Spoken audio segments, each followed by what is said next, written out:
네, 오늘 시장이 거의 움직임이 없습니다. 오전에 개장하고 좀 변동이 있다가 지금은 그냥 붙어 있는 시장이 되고 있는데요. 이러니까 외부 재료에 또 시선이 많이 모가는 모양입니다. 외부의 재료에 따라서 등락을 거듭하니까 다시 또 외부 재료 알아봐야 되겠죠. 글로벌 인사이드입니다.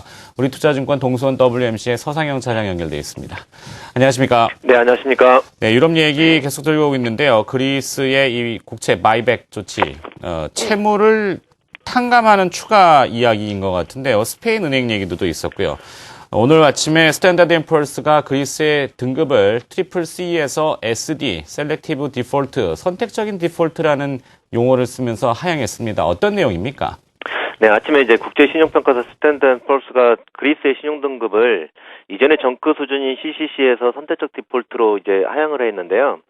이러한 등급은 모든 채무를 갚을 수 없는 전면적 디폴트와 달리 일부 채무에 대해서 정해진 기일에 정상적으로 상환하지 못하는 상태를 의미하는데, 이는 지난주 이제 그리스의 바이백 조치, 그러니까 현재 국채 가격을 33% 정도만 주고 뒤사는 조치로 투자자 입장에서는 현재 가격보다 할인된 가격으로 뒷팔아야만 되는, 달리 생각하면 나머지 66%에 대한 채무를 갚지 않겠다는 그리스의 조치라고 판단하시면 됩니다.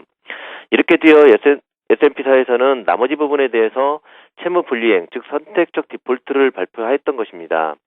이러한 발표와 더불어서 이제 바이백 조치가 이제 완료가 된다면 재차 CCC 등급으로 올린다는 내용도 있었습니다. 즉 이번 조치는 단순한 기술적인 조치일 뿐 실제 디폴트를 의미하는 것이 아니라서 시장에 특별한 영향을 주는 모습은 아니었습니다. 네, 스탠다드 앤 푸어스가 밝힌 바 17일로 나오고 있네요. 이 바이백, 그리스의 국채 바이백 조치가 완료되면 그리스의 등급을 다시 트리플 C로 올릴 수도 있다고 하는데 맞습니까? 네, 맞습니다. 네, 그렇다면 유로존 리스크는 좀 잦아들 수 있게 되나요? 지금 현재 그리스가 만약 채권 재매입을 통해서 이제 공공부문 채권자들의 이제 부채 일부 탕감에 대해서 그런 가능성 때문에 시장은 우호적인 모습을 보였었는데, 그렇기 때문에 이제 기나긴 위기의 끝이 보이는 모습이었습니다. 하지만 이번 리스크 등이 과연 그동안 보였던 긴축만으로 해결될 것인가 하는 점에서는 의문시되고 있는 모습인데요. 즉 시장에서는 이보다 더 적극적인 행동을 요구하고 있고, 실제 그리스 문제가 부각이 많이 되었지만 이 문제가 시장에 영향을 미친 이유는 유로화에 대한 신뢰 문제였기 때문입니다.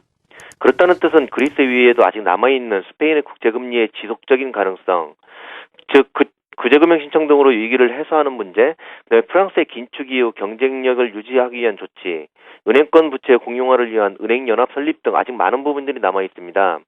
즉 유로존 문제는 최악의 상황은 아직 벌어지지 않고 있는 상황이고요.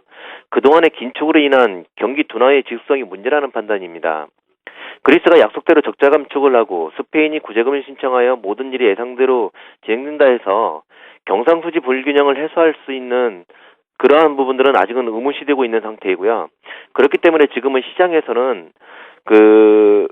여러 가지 이제 부각된 이슈가 해소된다 해서 유로존 리스크가 끝났다고 봐서는 안 됩니다.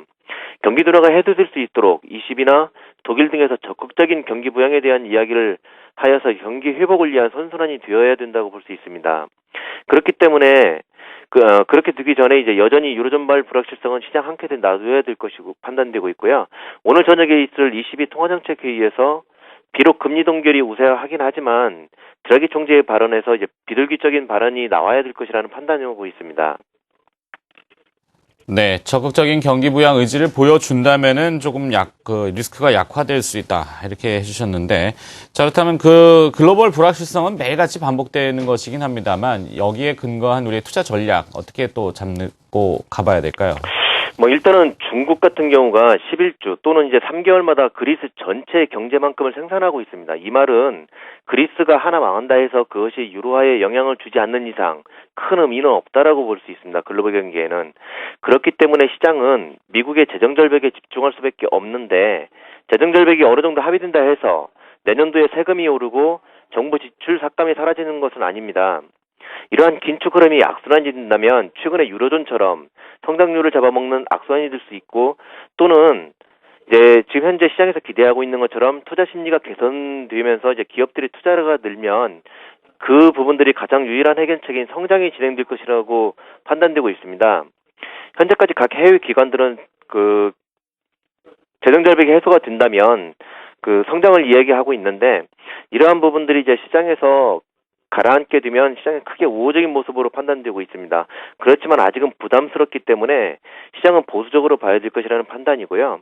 하지만 이제 추후 조정 시 매매해야 될 업종들을 살펴본다면 최근 어제랑 오늘 같은 경우도 그렇지만 경제 지표가 개선되고 있는 중국의 모습 속에서 경기 회복 관련 업종, 즉 소재, 산업재, 그리고 중국 정부가 집중적으로 얘기하고 있는 내수 부양책으로 인한 소비 확대 수혜 업종 등만을 관심을 가져야 될 것이라는 판단하고 있습니다. 네, 잘 알겠습니다. 역시 복잡한 글로벌 이슈였습니다. 하지만 또 내용을 들여다보니까 어느 정도 가닥도 보이는 것 같군요. 글로벌 인사이드 우리투자증권 동선 WMC의 서상영 차장이 수고해 주셨습니다. 고맙습니다. 네, 감사합니다.